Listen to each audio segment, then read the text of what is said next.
At ito na nga, lumabas na siya guys. Ito yung panglimang anak ng aking aso. Ito na siguro yung huli. May balot siya yan kanina. Yan, tinanggal ko lang. Tapos parang sinipsip na yung parang bara na tubig sa ilong. Tsaka sa bunga nga para makahinga sila agad. Tapos ayan, pinutulan ko na rin pala siya ng pusod. Ayan. Okay lang pala kung tatalian nyo or kahit hindi nyo natalian. Sa akin, hindi ko natinalian. Okay lang naman daw yun.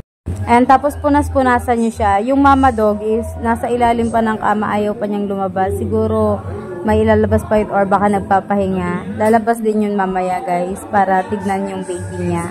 Ayan, ganyan siya guys.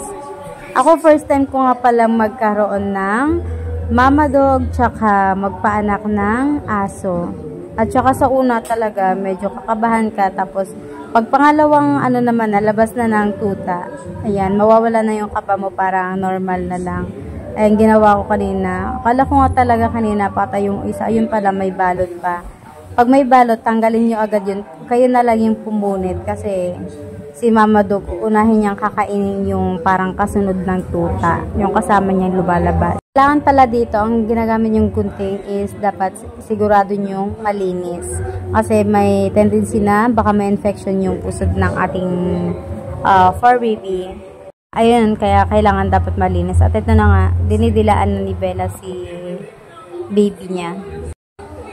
Pang 5 na pala yan guys. Sa tingin ko wala nang ilalabas.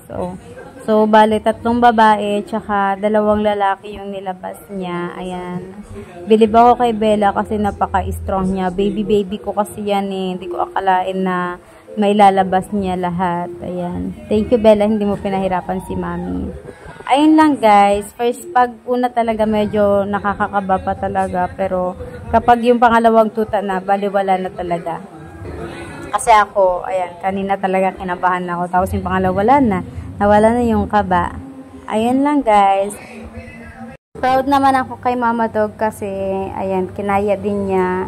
Super strong niya. And ayan lang. Congrats Bella. Thank you. Di mo pinahirapan si Mami. Bye bye. Thank you for watching guys.